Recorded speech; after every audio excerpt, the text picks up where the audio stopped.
আসসালামু আলাইকুম। আশা করি সবাই ভালো আছেন। আজকে অনুষ্ঠিত মেডিকেল ভর্তি পরীক্ষার প্রশ্নের ইংরেজি অংশে নির্ভুল সমাধান নিয়ে আমি আপনাদের সামনে হাজির হয়েছি। তো আমাদের প্রথম প্রশ্নটি ছিল which of the following sentence is correct, মানে নিচে এখানে 4টা সেন্টেন্স রয়েছে, তার মধ্যে কোনটা কারেক্ট। তো আমরা যদি প্রশ্নগুলোর দিকে তাকাই তাহলে আমরা দেখতে পাচ্ছি প্রথম প্রশ্ন, সবগুলো প্রশ্নের প্যাটার্ন একই, শুধু লাস্টে একটু ভিন্নতা রয়েছে। যেমন এখানে রয়েছে কুড, এখানে রয়েছে রানস, আর এখানে রয়েছে শুধু হি, আর এখানে রয়েছে হি ক্যান। তার মধ্যে তাহলে কোনটা সঠিক?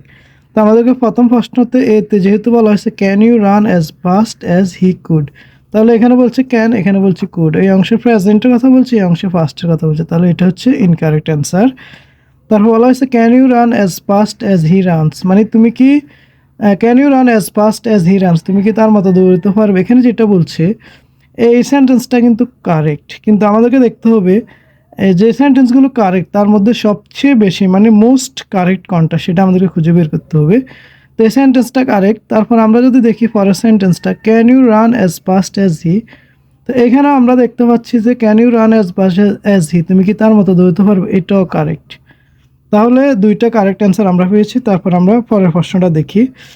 এরপর প্রশ্নটা বলা হয়েছে ক্যান ইউ মানে রান আর কি as fast as he can, তুমি কি তার মতো দৌড়াতে পারবে, এটাও কিন্তু রাইট অ্যান্সার। তাহলে এখানে তিনটে অ্যান্সার মধ্যে মানে তিনটে অ্যান্সার কিছুটা রাইট।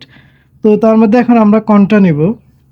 তো দেখা যাচ্ছে কি এই অংশটাতে আমরা যদি সেন্টেন্সের এই পাশের সাথে এই পাশে কম্পেয়ার করি, এখানে বসার কথা ছিল হি ক্যান মানে রান আর কি, কিন্তু তারা এখানে অক্সিলারি ভার্বটা মিসিং করেছে, তাহলে এটা আমাদের রাইট অ্যান্সার হলো পারফেক্ট না, তাহলে এটাকে আমরা বাদ দিয়ে দিলাম। তারপরে প্রশ্নটাতে রয়েছে can you run as fast as he, তাহলে এখানে আমাদের এই সেন্টেন্সটা এখান পর্যন্ত কারেক্ট রয়েছে, কিন্তু আমাদেরকে মনে রাখতে হবে যখন সাবজেক্ট থাকে তারপরে সাবজেক্টের পরে ভার্ব নিয়ে আসতে হবে, কিন্তু দেখা যাচ্ছে এখানে সাবজেক্ট পর্যন্ত আসছে তারপরে ভার্বটা নেই, তার মানে এটা রাইট অ্যান্সার হলো, এটাকে আমরা এখানে নিব না, আমাদেরকে আরও পারফেক্ট অ্যান্সার লাগবে। তারপর লাস্টের ফার্স্ট মানে অপশনটাতে আমরা দেখি ক্যান ইউ রান আর কি, এখানে রান ছিল, can you run as fast as he can, তাহলে এখানে আমাদের সাবজেক্ট ছিল ইউ, ভার্ব ছিল ক্যান, এখানে সাবজেক্ট হির সাথে তুলনা করা হয় মানে হির সাথে যে কম্পেয়ার করা হয়েছে হি আছে তারপর ক্যান আছে, অর্থাৎ সেন্টেন্স নিয়ম অনুযায়ী সবগুলো বৈশিষ্ট্য এই মানে সঠিক অ্যান্সার সবগুলো বৈশিষ্ট্য এটাতে রয়েছে, তার মানে এটাকে আমরা রাইট অ্যান্সার হিসেবে নিচ্ছি। এখানে can you run as fast as he can, তাহলে সেন্টেন্স এখানে যেভাবে ছিল এখানেও সেটা সেভাবে আছে, অতএব এটাকে আমরা অ্যান্সার হিসেবে অবশ্যই নিব। তারপরে আমাদের দ্বিতীয় যে প্রশ্নটা ছিল if you succeed I shall be happy, মানে তুমি যদি সফল হও, এটা কিন্তু মনে রাখতে হবে ভার্বের প্রেজেন্ট ফর্ম বা বি ওয়ান, দেখতে এটাকে বিটুর মতো লাগলেও এটা কিন্তু ভার্বের বি ওয়ান। তো বলা হয়েছে ইফ ইউ সাকসিড, যদি তুমি সফল হও, আই শ্যাল বি হ্যাপি, আমি সুখী মানে খুশি হব, আমি হব, তুমি সফল হলে আমি খুশি হব, নয়তো আমি নাও হতে পারি, বিষয়টা অনেকটা এমন। তাহলে যে অপশনগুলো আছে তার মধ্যে রাইট কোনটা, তো এখানে বলা হয়েছে আই এম হ্যাপি হয় নিউ সাকসেস, তুমি যখন সফল হও তখন আমি খুশি হই, এটা এটার সাথে কিন্তু যাচ্ছে না, তার মানে আমরা অ্যান্সারটাকে সঠিক মানে সেন্টেন্সটা কারেক্ট হলো, এখানে প্রশ্নের সাথে এটা যাচ্ছে না, এই জন্য আমরা এটাকে নিচ্ছি না। তারপর বলা হয়েছে I am happy to you success, আমি তোমার মানে এখানেও এই কথার সাথে এটা যাচ্ছে না আর কি, মানে এটা এই সেন্টেন্সটা এখানে এখানে এই সেন্টেন্সটাকে যে সিম্পল বানাতে বলছে, এই সিম্পলের সাথে এটাও যাচ্ছে না। এখানে বলছে আই শ্যাল বি মানে ইফ ইউ সাকসেস, যদি তুমি সফল হও, আই শ্যাল বি হ্যাপি, আমি মানে খুশি হব, সফল হলে খুশি হবে। এখানে বলছে I am happy to your success, তোমার সফলতা আমি খুশি, বাট এটা পারফেক্টলি যাচ্ছে না। তার বলছে I am happy for your success, তোমার সফলতার জন্য আমি খুশি, এটা পারফেক্টলি যাচ্ছে না। কিন্তু লাস্টের অপশনটাতে আমরা যদি দেখি your success will make me happy, তোমার সফলতা আমাকে উইল মেক মি মানে আমাকে হ্যাপি করবে, হ্যাপি বানাবে। তাহলে সে যদি সফল হয় তার সফলতা তাকে মানে আমাকে মানে কি করবে, খুশি করবে আর কি। তাহলে এই কথাটা কিন্তু এটার সাথে প্রশ্নের সাথে ভালোভাবে যাচ্ছে, তার মানে এটা হচ্ছে আমাদের কারেক্ট অ্যান্সার। তারপর আমাদের 3 নম্বর যে প্রশ্নটা ছিল which of the following is the active form of the statement my book has been lost by me, active voice বের করতে বলছে। তো আমাদের এখানে যে কোশ্চেনটা রয়েছে my book has been lost by me, তো আমাদের এখানে এজেন্ট হিসেবে রয়েছে মি, তো আমরা এটাকে যদি প্যাসিভ থেকে অ্যাক্টিভ করি তাহলে আমরা জানি মির সাবজেক্টিভ ফর্ম হচ্ছে আই, তাহলে এখানে 3টা অপশনের মধ্যে আই রয়েছে, চতুর্থটাতে নাই, তার মানে এটা আগেই বাদ। এবার বাকিগুলো যদি আমরা দেখি আর প্রশ্নটার দিকে যদি আমরা তাকাই, প্রশ্নটা আছে এখানে হ্যাজ বিন প্লাস ভার্বের বি থ্রি মানে প্রেজেন্ট পারফেক্টে। তো আমাদের প্যাসিভ ভয়েসটা যেহেতু প্রেজেন্ট পারফেক্টে রয়েছে, আমাদের অ্যাক্টিভ ও প্রেজেন্ট পারফেক্ট হবে। তো আমরা আবার যদি অপশনের দিকে তাকাই, আমাদের মানে এই এ নাম্বার অপশনটা রয়েছে মানে মানে আর কি ফার্স্ট পারফেক্টে, তার মানে এটাও আসবে না। আর বি নাম্বার অপশনটা রয়েছে ফার্স্ট ইনডেফিনিটে, তার মানে এটা আসবে না। তার মানে আমাদের সি নাম্বার অপশনটাতে রয়েছে মানে মানে প্রেজেন্ট পারফেক্ট। আমাদের যেহেতু প্যাসিভটা মানে প্রেজেন্ট পারফেক্টে ছিল, অ্যাক্টিভটা প্রেজেন্ট পারফেক্টে থাকবে। তো আমরা এখানে দেখতে পাচ্ছি সাবজেক্ট প্লাস হ্যাভ প্লাস ভার্বের বি থ্রি, অর্থাৎ এটা মানে প্রেজেন্ট পারফেক্ট অ্যান্সার স্ট্রাকচার ভালো করেছে, অতএব এটা হচ্ছে আমাদের কারেক্ট অ্যান্সার। তারপর আমাদের 4 নম্বর যে প্রশ্ন ছিল, the word anybody is an example of. তাহলে এনিবডিটা কোন ধরনের প্রোনাউন? তো আমাদের প্রথম অপশন হলো ডিস্ট্রিবিউটিভ প্রোনাউন। আমরা জানি ডিস্ট্রিবিউটিভ প্রোনাউন হচ্ছে ইচ, এভরি, আইদার, নাইদার, তার মানে এটা হবে না। তারপর দ্বিতীয়টা ছিল রিলেটিভ প্রোনাউন। আমরা জানি রিলেটিভ প্রোনাউন হিসেবে এনিবডি বসে না, রিলেটিভ প্রোনাউন বসে আমাদের ডাব্লিউএইচ, ওয়াট, দ্যাট, এই টাইপের ওয়ার্ডগুলো, এটা এখানে হবে না। তারপরে রেসিপ্রোকাল প্রোনাউন, এটা হবে না, কারণ রেসিপ্রোকাল প্রোনাউন বলতে বুঝে ওই যে ওয়ান অ্যানাদার, ইচ আদার, এগুলো কিন্তু এখানে রয়েছে ইনডিফিনিট প্রোনাউন। তো আমরা জানি এনিবডি মানে নির্দিষ্ট করে কাউকে বোঝানো, কে না কে সেটা আমরা শিওর করে বলতে পারি না, এজন্য আমাদের এখানে অ্যান্সারটা হবে মানে ইনডিফিনিট প্রোনাউন। তারপর আমাদের পরবর্তী প্রশ্ন 5 নম্বর প্রশ্নতে রয়েছে the chairperson gave a good speech. আর এখানে ছিল গ্যাব, আর এখানে ছিল আটার্ড এ গুড স্পিচ, এখানে ছিল প্রোনাউন্স গুড স্পিচ, এখানে ছিল মেড এ গুড স্পিচ। তাহলে কোনটা কারেক্ট অ্যান্সার হবে? গেভ এ গুড স্পিচ মানে একটা ভালো বক্তব্য দিয়েছে, আর আটার মানে উচ্চারণ করেছে, একটা ভালো বক্তব্য উচ্চারণ করেছে। নর্মালি কোনো বক্তব্য দেওয়ার ক্ষেত্রে আমরা উচ্চারণ করেছি, এভাবে বলি না, তারপরে আমার মানে এটা হবে না। তারপর এখানে আছে প্রনাউন্স। আমরা জানি প্রনাউন্স মানে উচ্চারণ, একটা বক্তব্য উচ্চারণ করেছে বা প্রনাউন্সিয়েশন, এই টাইপের কথাগুলো এটার সাথে যায় না, এটা হবে না। তাহলে আমাদের এখানে কনফিউশন হচ্ছে এই নাম্বার এবং ডি নাম্বার, কোনটা কারেক্ট হবে। দুইটা সেন্টেন্সে কিন্তু মানে স্ট্রাকচার অনুযায়ী কারেক্ট রয়েছে, মানে দুইটার মধ্যে কিন্তু মোটামুটি মনে হচ্ছে যে এটা কারেক্ট, অথবা কারো কাছে মনে হচ্ছে এটা কারেক্ট। কিন্তু মনে রাখতে হবে যে আমরা যদি নেটিভ স্পিকারদেরকে ফলো করি বা ভালো মানের বইগুলো যদি ফলো করি, ওখানে বক্তব্য দেওয়া অর্থে কিন্তু বসে গেইব, মানে গিভ আর কি। তো এখানে যেহেতু বক্তব্যটা দেওয়া হয়ে গেছে, এখানে বুঝবো গেইব। তাহলে মেড এটা মানে কলোকেশন অনুযায়ী এটা মানুষের তেমন একটা, নেটিভ স্পিকারে তেমন একটা ব্যবহার করে না, বা এটা কোথাও সহজে পাওয়া যায় না, তাহলে এটা আমাদের ইনকারেক্ট। তার মানে কারেক্ট অ্যান্সার হচ্ছে গেইভ এ good speech, the chairperson গেইভ a good speech. তারপর আমাদের 6 নম্বর কোশ্চেনটা ছিল he got prize hard work. তাহলে সে মানে পুরস্কার পেয়েছিল তার কঠিন পরিশ্রমের দ্বারা। তো এখানে যদি আমরা যে অপশনগুলো দেখি, বাই ডিন্ট অফ মানে কোনো কিছুর বিনিময়ে দ্বারা, এটাকে আমরা কারেক্ট অ্যান্সার হিসেবে নিতে পারি। তারপর বাই এঙ্গেজিং জড়িত হয়ে, কঠিন পরিশ্রমে জড়িত হয়ে, কথাটা মানে সেন্সিবল না, এটাকে আমরা নিচ্ছি না। তারপরে বাই ইউজিং ব্যবহার করার মাধ্যমে হার্ডওয়ার্ক, এটা ইললজিক্যাল, এটাকে আমরা নিচ্ছি না। কিন্তু এখানে আবার আছে বাই ধারা দিয়ে, তাহলে হি গট প্রাইজ সে পুরস্কার পেয়েছে বাই হার্ডওয়ার্ক কঠিন পরিশ্রমের দ্বারা। এই দুইটা জিনিস নিয়ে কিন্তু স্টুডেন্টদের মধ্যে কনফিউশন হবে। তো দুইটার মধ্যে কারেক্ট অ্যান্সার আমরা কোনটাকে নিব, মানে দুইটার মধ্যে কোনটা হবে। তো মনে রাখতে হবে যে যেখানে একটা ফলাফল হয়ে গেছে, যখন একটা ফলাফল হয়ে যাবে যে হি গট দ্য প্রাইজ সে পুরস্কারটা পেয়েছিল বাই ডিন্ট অফ বিনিময়ে মানে মাধ্যমে, হার্ডওয়ার্ক কঠিন পরিশ্রমের মাধ্যমে সে পুরস্কারটা পেয়েছে, এই ধরনের হলে আমরা বসাবো কি বাই ডিন্ট অফ। তাহলে বাই কেন হবে না? বাই যেটাতে ফলাফল আসবে না, যদি এমনভাবে বলে যে কঠিন পরিশ্রম দ্বারা ভালো ফলাফল পাওয়া যায়, আপনি কঠিন পরিশ্রম করলে তার দ্বারা ভালো ফল পাবেন, এই টাইপের হলে বসবে এটা। কিন্তু এই দুইটা অ্যান্সারের মধ্যে এখানে যেহেতু বলা হয়েছে সে পুরস্কারটা পেয়েছে, তাহলে এখানে পারফেক্ট অ্যান্সার আমাদেরকে নিতে হবে। তাহলে আমাদের পারফেক্ট অ্যান্সার হচ্ছে এইটা। ওকে। তারপর আমাদের পরবর্তী প্রশ্নটা ছিল you may accept the gift, you may refuse it. মানে তুমি পুরস্কারটা গ্রহণ করবে, অথবা তুমি পুরস্কারটা মানে অ্যাকসেপ্ট মানে গ্রহণ করো, অ্যাকসেপ্টের বিপরীত হচ্ছে রিফিউজ, মানে হচ্ছে কি মানে গ্রহণ না করা আর কি। রিফিউজ মানে হচ্ছে কি প্রত্যাখ্যান করা। তো আমরা দেখতে পাচ্ছি এখানে আমাদের একটা পুরো একটা মানে মেইন ক্লজ মানে প্রিন্সিপাল ক্লজ রয়েছে, এখানে আমাদের একটা প্রিন্সিপাল ক্লজ রয়েছে। তো আমরা জানি দুইটা মেইন ক্লজকে একসাথে করার জন্য আমাদের কোঅর্ডিনেটর যুক্ত হয়, তো এখানে এস কিন্তু আমাদের সাবঅর্ডিনেটর, এটা এখানে আসবে না। বাকি তিনটা অপশন দিয়ে আমরা এখানে ট্রাই করতে হবে। তো দুইটা যদি একই টাইপের কথা হয় তখন আমরা আমাদের বসে অ্যান্ড, কিন্তু এখানে বলছে যে তুমি হয় গ্রহণ করবে, নয়তো তুমি মানে রিফিউজ করবে অথবা প্রত্যাখ্যান করবে, তাহলে অ্যান্ড এখানে আসবে না, অ্যান্ড এখানে মিলবে না। তুমি হয়তো গ্রহণ করবে, নয়তো মানে রিফিউজ করবে আর কি। এরপর বাট দ্বিতীয় অংশটা প্রথম অংশের বিপরীত হলে আমরা জানি যে বাট বসে, এখানে এরকম হচ্ছে না। তো এখানে পারফেক্ট অ্যান্সার হিসেবে রয়েছে অর কেন? You may accept the gift, তুমি হয়তো গিফটটা গ্রহণ করবে, অর অথবা ইউ মে রিফিউজ ইট, অথবা তুমি এটা প্রত্যাখ্যান করবে। এখানে একটা অপশন রয়েছে, তাহলে এরকম হলে আমাদেরকে বসাতে হয় অর। পরবর্তীতে আমাদের প্রশ্নটা রয়েছে the sentence he seems to have acted rightly is, মানে এখানে যে সেন্টেন্সটা রয়েছে he seems to have acted rightly is, এটা মানে কোন টেন্সের মধ্যে পড়ছে? তো আমরা যদি দেখি এখানে সাবজেক্ট হওয়ার আছে আমাদের বারবার একটা বি1।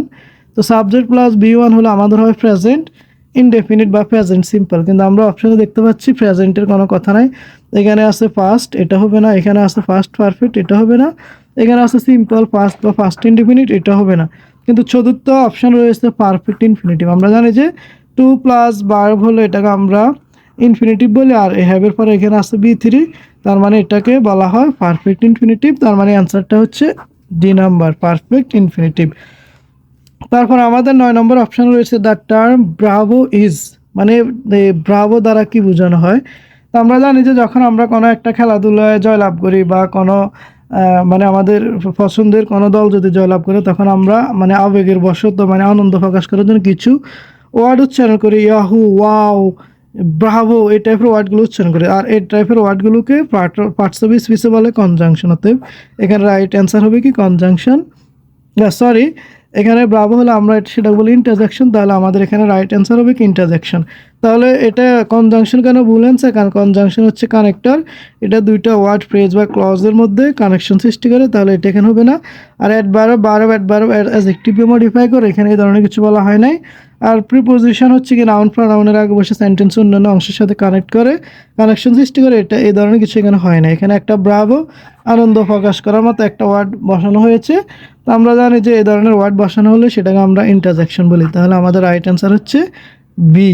ওকে, তারপরে আমাদের পরবর্তী যেটা রয়েছে 10 নম্বর যে কোশ্চেনটা রয়েছে, 10 নম্বর কোশ্চেনে বলা হয়েছে I have a cow which is red, মানে আমার একটা গরু আছে হুইচ ইজ রেড, যেটা হচ্ছে কি লাল। তো বলা হচ্ছে the principal clause of the sentence, এই সেন্টেন্সের প্রিন্সিপাল ক্লজ কোনটা?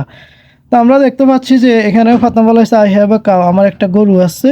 হুইচ মানে যেটি হচ্ছে লাল, তাহলে হুইচটা ছিল আমাদের কাউয়ের রিলেটিভ প্রোনাউন। তাহলে এই অংশটা, দ্বিতীয় অংশটা মানে আমাদের মেইন সেন্টেন্সটা হচ্ছে এখানে আই হ্যাভ এ কাউ, মানে আমার একটা গরু ছিল। আর মানে এটা হচ্ছে আমাদের মেইন ক্লজ, কারণ এটা হচ্ছে এখানে মেইন সেন্টেন্স। আর এটা রিলেটিভ ক্লজ হচ্ছে কি হুইচ ইজ রেড, বা সাবঅর্ডিনেট ক্লজ হচ্ছে হুইচ ইজ রেড। তাহলে মেইন সেন্টেন্স ছিল এটা, এটার উপর বেস করে পরবর্তী অংশটা আসছে। তাহলে আমাদের মেইন ক্লজ হচ্ছে কি আই হ্যাভ আ কাউ। আর হুইচ ইজ রেড এটা হচ্ছে আমাদের মানে সাবঅর্ডিনেট ক্লজ, এটা এখানে হবে না। আর কাউ হুইচ ইজ রেড, এটা সেন্টেন্সটা এর সিস্টেমটা incorrect. A cow which is red, এটা এখানে সেই সিস্টেমটা ইনকারেক্ট। ওকে, তারপর আমরা যদি আমাদের 11 নম্বর প্রশ্নটা দেখি, বলা হচ্ছে the adverb of the noun rotation, মানে এই যে রোটেশন নাউনটা রয়েছে সেটার অ্যাডভার্ব ফর্মটা কি এখানে বলা হয়েছে। তো আমরা জানি যে রোটেশন শব্দটা হচ্ছে নাউন, এটা হচ্ছে আমাদের একটা নাউন। আর এই রোটেশন শব্দটা অ্যাডজেক্টিভ হচ্ছে রোটেশনাল। আর আমরা জানি যে যখন অ্যাডজেক্টিভের পরে যখন অ্যালবা যুক্ত হয় তখন সেটা হয়ে যায় অ্যাডভার্ব। তাহলে এখানে আমাদের রোটেশন থেকে অ্যাডজেক্টিভ রোটেশনাল, আর রোটেশনালের অ্যাডভার্ব হচ্ছে কি রোটেশনালি। তাহলে আমাদের অপশনটা আছে সিতে, তাহলে এটা হচ্ছে আমাদের কারেক্ট অ্যান্সার। আর রোটেটরি এটা অ্যাডভার্বের মধ্যে পড়ে না। রোটেটিং এখানে আইএনজি আছে, এটা ওই যে নন ফাইনাইট ভার্ব বা এটা ভার্ব ক্যাটাগরিতে পড়ে, এটা আমাদের কারেক্ট অ্যান্সার হবে না। আর এটা হচ্ছে একটা, এই নাম্বারটা হচ্ছে একটা নাউন ফর্ম, আর বি নম্বর হচ্ছে একটা ভার্ব ফর্ম, সি এটা হচ্ছে একটা অ্যাডভার্ব ফর্ম, আর ডি এটা হচ্ছে একটা অ্যাডজেক্টিভ ফর্ম। তাহলে আমাদের কারেক্ট আনসার হচ্ছে সি। তারপর যদি আমরা আমাদের 12 নম্বর কোশ্চেনটা দেখি, সেখানে বলা হচ্ছে বাঙ্গালিস আর ইন্টেলিজেন্ট। আমরা ছোটোবেলা থেকে পড়ে আসছি ক্লাস 6 থেকেই যে ভাষার পূর্বে আর্টিকেল দিয়ে বসে না, জাতির পূর্বে আর্টিকেল দিয়ে বসে। তাহলে বাঙ্গালিস বলতে এখানে বাঙালি জাতিকে বোঝানো হচ্ছে। বাঙ্গালিস আর ইন্টেলিজেন্ট, বাঙালি জাতি মানে বাঙালির হচ্ছে মানে ইন্টেলিজেন্ট আর কি, বুদ্ধিমান মেধাবী যাই বলি।